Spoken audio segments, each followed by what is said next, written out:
Sound Cartel. Is your team's AI use actually making work easier? Or is it just creating more work for your most experienced employees?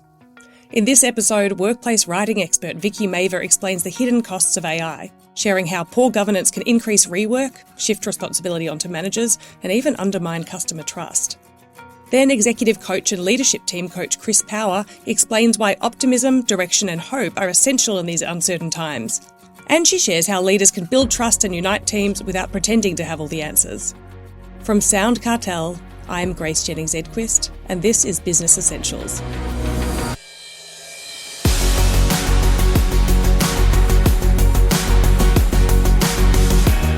We all know AI is transforming the way we work, but is it really boosting productivity, or is it simply shifting more work onto managers? Workplace writing expert Vikki Maver is the founder of Communication Skills Academy and Refresh Marketing, and she says many businesses are overlooking AI's hidden costs. She joins me to explain why strong guardrails are essential to protect productivity, trust, and the quality of your business communications. I started the interview by asking, what are some of the ways businesses might actually be losing time and productivity through AI without realising it? I can comment to this mainly from a perspective of AI as a business writing tool. So that's my area of specialty.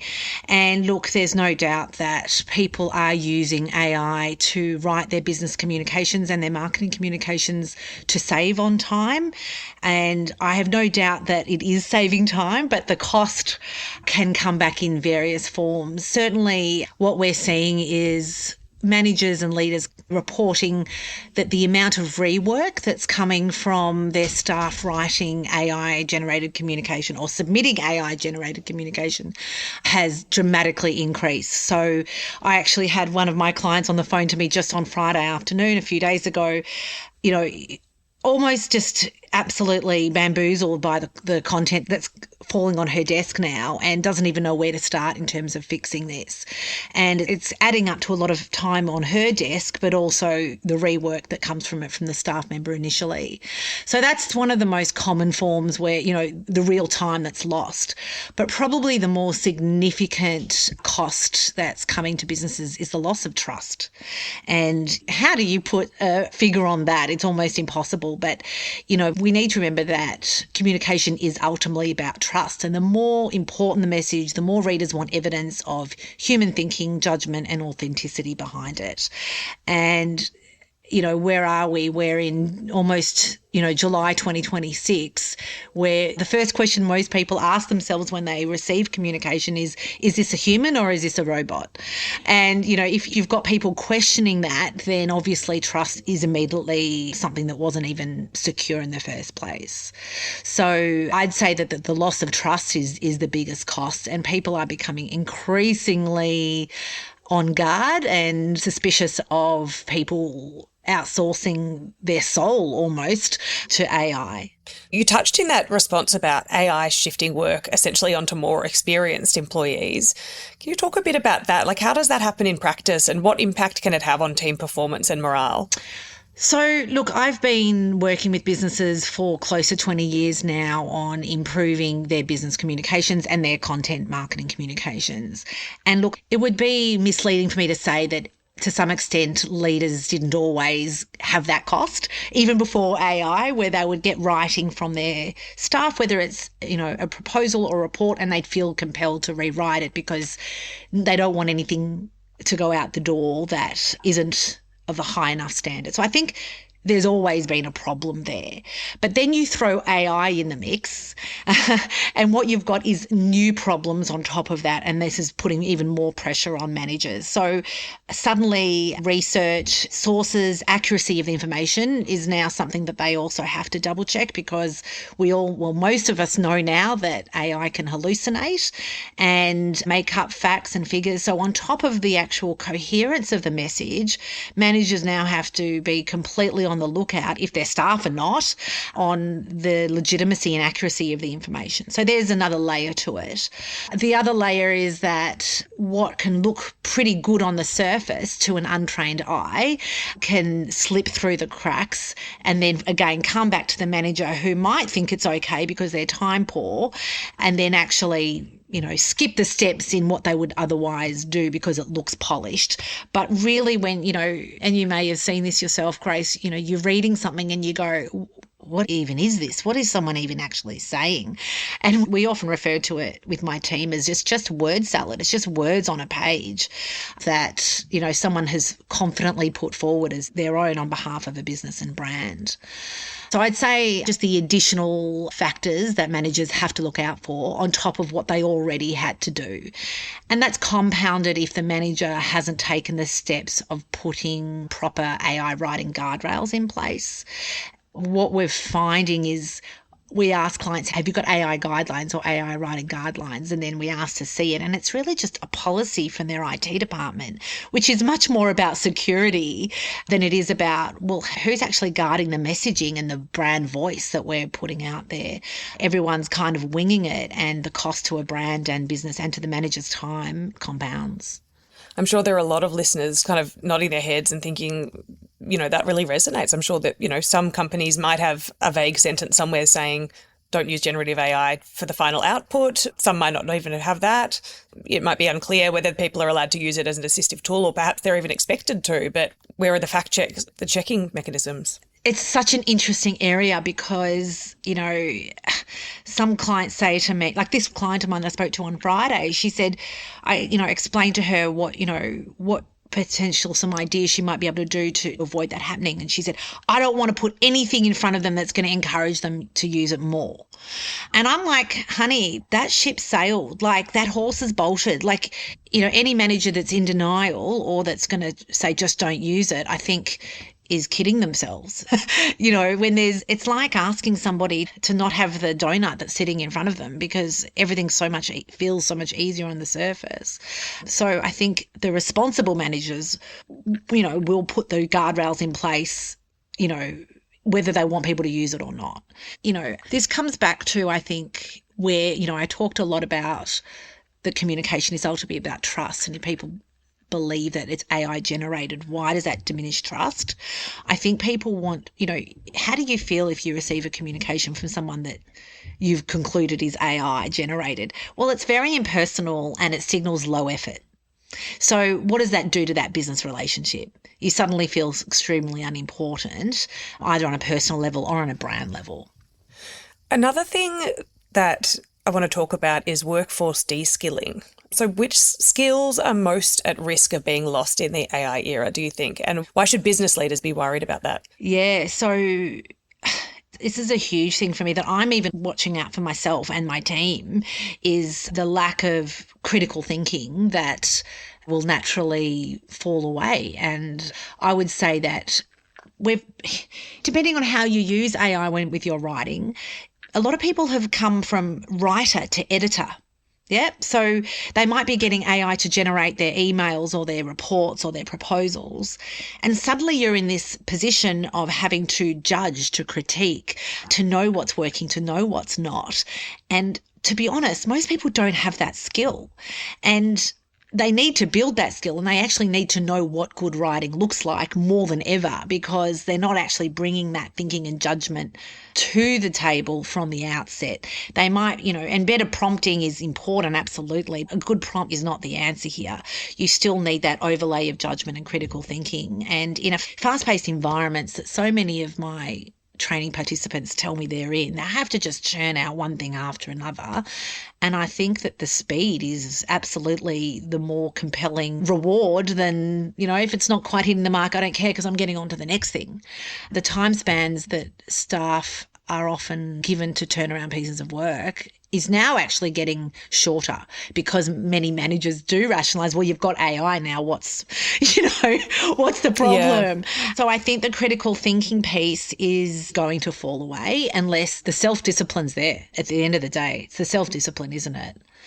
I guess as well, if you don't have the knowledge and the skills in the first place, what are you thinking about critically at all?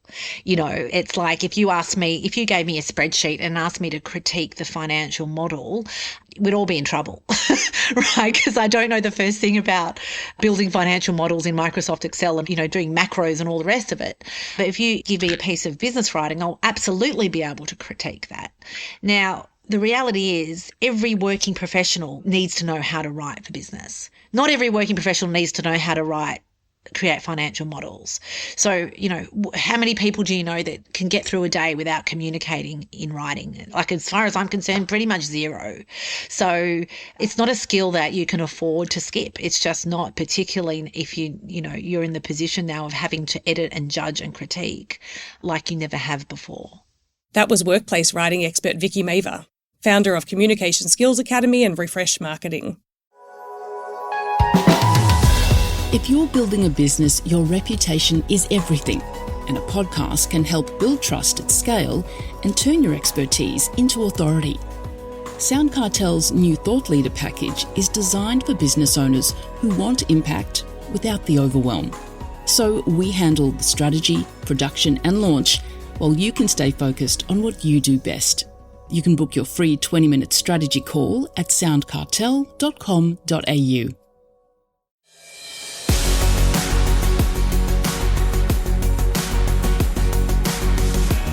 Now to difficult conversations in the workplace. Economic uncertainty, rapid advances in AI and ongoing geopolitical tensions are creating unprecedented challenges for business leaders. So how do you inspire confidence when you don't have all the answers? Leadership advisor and executive coach Chris Power says optimism, direction and hope have become some of the most important qualities leaders can offer their teams, especially right now when there are so many changes around. I kicked off the conversation by asking Chris, how can business leaders project optimism to their team without being inauthentic? The first thing that I think leaders need to do for themselves is that they need to make sure that they're in good shape to lead.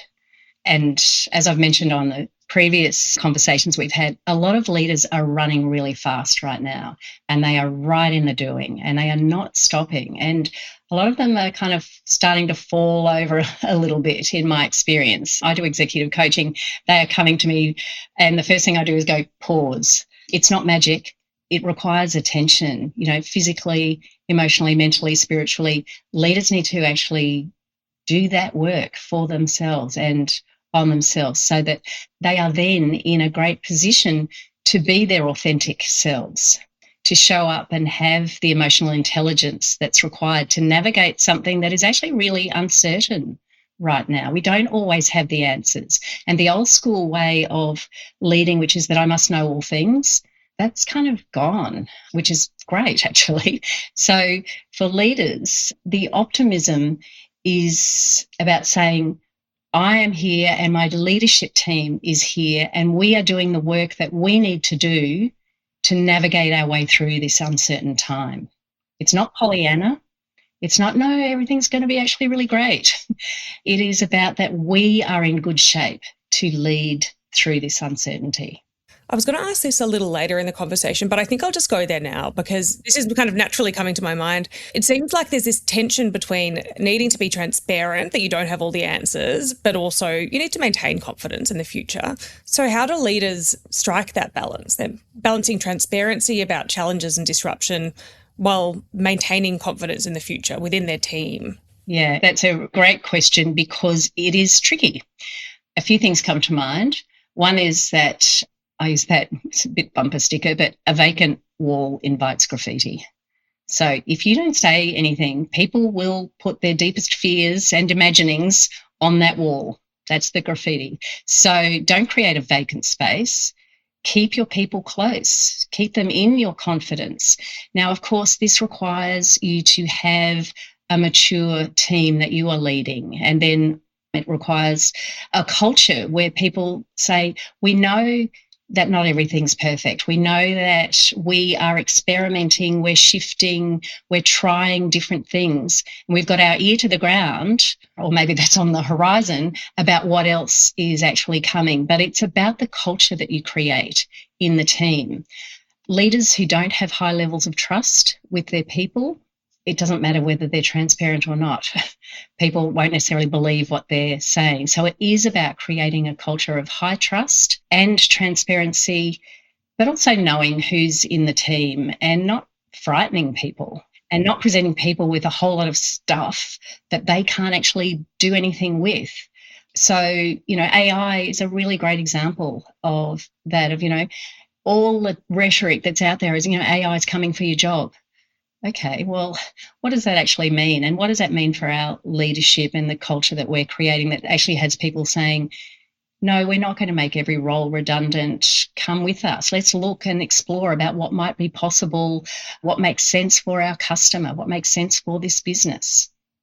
It's complex, but it does require, all of the things that I've talked about in our previous conversation. This is why you want to have, a leadership team that is aligned, that can actually be presenting a message that makes sense and is authentic to its people. Why do you think direction is just as important as optimism in uncertain times? I think we all want to know where we're going, that there is, in fact, a direction. So I think, and this is the link to optimism, if I can cover perhaps that as well. In times of, of big inflections, such as now that we're experiencing, optimism really is important. It matters to us because we want to know that there is something ahead. What the direction part, something ahead, that is positive, that counters a lot of the ordinary that we're experiencing right now. And, well, I say ordinary, deeply distressing in some levels of what we're experiencing right now. So that's the optimism part. What direction does is that it provides us with a view of the future, but it also is about the pathway to get there. And without direction, different business functions will all go off doing their own thing. They may or may not coalesce into something that actually shifts the business positively.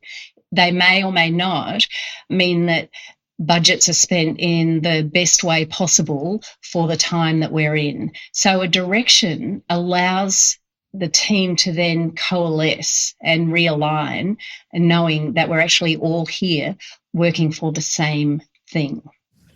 And do leaders also have a role in offering hope for their employees? Why is hope important? Well, that's a really interesting one. You often hear that, hope is not a strategy. What's interesting is I like to think of it as being closely aligned with the optimism. And the interesting point, I guess, for me is that one of the biggest workplace studies ever, which is Gallup, in their most recent, which was I think the end of 2024, the number one leadership trait that employees were looking for was hope. And that's fascinating because that even surpassed trust. It came in at about 51 or 52%. It was even new to the whole list. So that is really telling about, in these times of big inflection, what are your people looking for? And when I think about hope, it could be really easy to get into some kind of paternal leadership response to that. And, people often talk about, the team as a family. No, we're not a family. We're a business, and there's all the stuff that's involved in a business, but we have optimism about the way forward, and optimism that we have an agile, resilient culture, that we can shift, we can notice what's happening, and we can regroup, we can experiment. That's one of my favourite words for this time of inflection, is this concept of experimenting, trying, see what works, and make changes really quickly. That all gives a sense of optimism and hope. That's so interesting. And as you were speaking, Chris, I did pull up, you've published a fabulous white paper, which I would definitely encourage business leaders who are listening to get their hands on a copy via soft copy, or it's also published in hard copy, I know. And it actually talks about this idea of hope in your white paper, where you've outlined some stats from the Gallup research. You mentioned it's the Gallup State of the Global Workplace report for 2024. And it's fascinating to see that, as you say, hope is at the top of the most needed leadership trait, followed by trust, compassion, and stability. Really interesting stuff. My last question, Chris, is for a leader who feels stuck or overwhelmed, and understandably so, there's a lot going on in our world right now. So it is just huge. And look, it can feel overwhelming for leaders. What is the first step to becoming a source of optimism and hope again? Get a coach. Get the support. I mean, of course, I'm a coach, so I would say that, but I actually do believe it. It's fit your own oxygen mask first. It's get the support that you need. This is really hard. And I think every leader needs some support. And I say get a coach. I have a coach, because it's about getting help to challenge you, how you're showing up, how you're leading, and how you're supporting your people through the inflection. It's about developing reflective practices so that you are able to show up in the best way possible. This can be overwhelming, and it is about surrounding yourself with the people who help you lead in a whole new way or a better way. It may not be a new way, but it's helping you lead in a more effective way given the challenges that are currently occurring. Chris, thank you so much. This has been a fabulous and fascinating discussion. Now, for listeners who might want to get their hands on a copy of this really interesting white paper that you released, I believe it was end of last year, but in my opinion has never been more relevant than it is now, and no doubt will continue to be so. So how might listeners find that white paper? Is there a website or somewhere else they can navigate to? Yeah, probably the easiest way is to jump on my website. That's chrispower.au.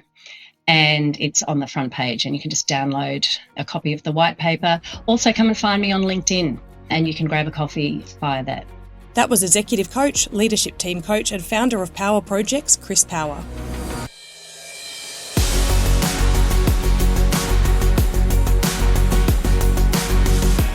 Thanks for joining us for this week's episode.